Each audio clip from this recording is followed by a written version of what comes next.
Shivam education and social welfare trust পরিচালিত বাণী বন্দনা ও সাংস্কৃতিক অনুষ্ঠানে মধ্যমণি ছিলেন নাট্য ব্যক্তিত্ব অধ্যাপক, রাজ্যের শিক্ষামন্ত্রী, সাহিত্য আকাদেমি পুরস্কারপ্রাপ্ত ব্রাত্য বসু। সুতির দফাহাটে অনুষ্ঠিত এই কর্মসূচিতে মূল উদ্যোক্তা ছিলেন বিধায়ক জাকির হোসেন, আহ্বায়ক পলাশ কুমার দাস। আবৃত্তি, সঙ্গীত, অঙ্কন সহ বিভিন্ন বিষয়ে প্রতিযোগিতার আয়োজন করা হয়। অন্যান্যদের মধ্যে উপস্থিত ছিলেন উদার আকাশ পত্রিকার সম্পাদক ফারুক আহমেদ, ডিপিএসসি চেয়ারম্যান, খড়গ্রামের বিধায়ক আশিস মার্জিত প্রমুখ। কে কি বলেছেন দেখব। মানুষ, সমাজসেবী, অভিভাবক, শিক্ষক, শিক্ষিকা, ছাত্র ছাত্রী, আপনার অনেকে উপস্থিত হয়েছে। আমার প্রথমেই যেটা বলার সেটা হচ্ছে এই যে এইখানে এসে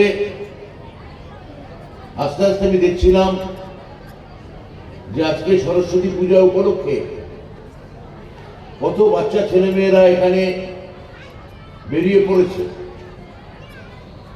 কেউ আইসক্রিম খাচ্ছেন, ও হ্যাঁ, বিশিষ্ট সমাজসেবী শিরাইত গাঙ্গুলি তিনি এখানে আছেন।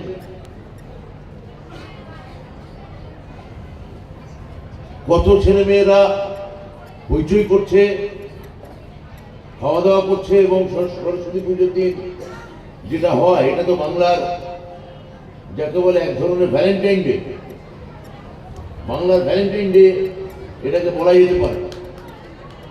এই দিনে এত ছেলে মেয়ে রাস্তায় আমি দেখছিলাম, কম বয়সী ছেলে মেয়ে, তারা আনন্দ করছে। এবং এখানে এই আজকের অনুষ্ঠান উপলক্ষে জাকির সাহেবের এখানে মেলা বসে গেছে, মিলন মেলা, প্রচুর মানুষের সমাগম।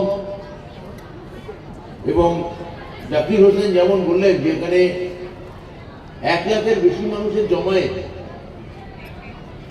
এখানে ভিড় উপচে পড়েছে। এই সরস্বতী পুজোর দিন আমি এটাই বলবো যে যদি সরস্বতীর আরাধনা আমার এই জঙ্গিপুর লোকসভার ছেলেমেয়েরা তারা যদি ঠিক করে তাহলে জেনে রাখবেন সরস্বতীর সঙ্গে লক্ষ্মী দেবীর কোনো বিরোধ নেই। সরস্বতী যদি আরাধনা করেন, আমাদের মতো দেশে লক্ষ্মী দেবী অচিরেই আপনার ঘরে হাজির হবে। সরস্বতীর বীণা এবং লক্ষ্মী দেবীর পেঁচা, এই দুইকেই জীবনে দরকার। পড়াশোনা দরকার, আর আমাদের মতো দেশে যাকে বলে তৃতীয় বিশ্বের দেশ, সেখানে পড়াশোনার কোনো বিকল্প হয় না। আমাদের মাননীয় শিক্ষামন্ত্রী ব্রাত্য বসু, উনি একজন অভিনেতা, নাট্যকার এবং রাজ্যের শিক্ষামন্ত্রী। উনি এসেছিলেন বাণী বন্দনার দিন এবং নেতাজি সুভাষচন্দ্র বোসের জন্মদিন উপলক্ষে এই ট্রাস্টের পক্ষ হয়ে তাকে আমরা স্বাগত জানিয়েছি, নিমন্ত্রণ জানিয়েছিলাম। উনি এসেছেন। আমাদের ট্রাস্টের পক্ষ থেকে ধন্যবাদ দিয়ে শুরু করবো না, উনি মহান ব্যক্তি বলে এসেছেন এবং খুব ভালো লাগলো। এবং আমাদের এটা এলাকার মানুষের যে দৈনন্দিন সমস্যা, সেগুলো উনি বুঝতে পারলেন এবং বলেও গেলেন যে কোনো ব্যাপার থাকে শিক্ষার ক্ষেত্রে উনি সমস্তটাই হেল্প করবেন। এবং মাননীয় মুখ্যমন্ত্রী অলরেডি সকলকে বলে রেখেছে, জাকির যদি এলাকার ডেভেলপমেন্টের জন্য বলে, অবশ্যই তোমরা কাজগুলো দেখে দিও। কারণ মাননীয় মুখ্যমন্ত্রী আমাকে খুব স্নেহ করে, ভালোবাসেন, এবং সেই ক্ষেত্রে উনি সবগুলোই বলে গেলেন। আমরা দেখলেন যে যেটা হবে এলাকার ডেভেলপমেন্টের ক্ষেত্রে, শিক্ষার ক্ষেত্রে সমস্তটাই আমাদের হেল্প করবে। এবং আজকে খুব ভালো লাগছে যে সরস্বতী পুজো এবং আজকে নেতাজি সুভাষচন্দ্র বোসের জন্মদিন, এটা আমাদের গর্বের, বাঙালির গর্ব।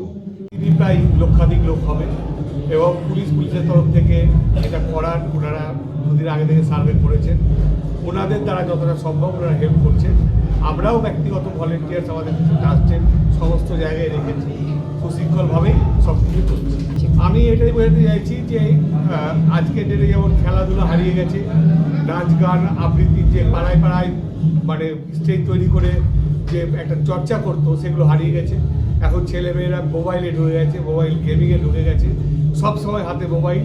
ওগুলো থেকে আবার বের করে সাংস্কৃতিক মনোভাব সম্পন্ন করার যে চেষ্টা আমরা করছি, এবং যাতে আগামী ভবিষ্যৎ জন্মের ছেলেমেয়েরা আবার সেই আগের দিনের মতো মোবাইল ছেড়ে বই ধরে এবং সংস্কৃতি মনোভাবাপন্ন হয়, সেই উদ্দেশ্যই এবং সেই বার্তাটাই দিতে চাইছি।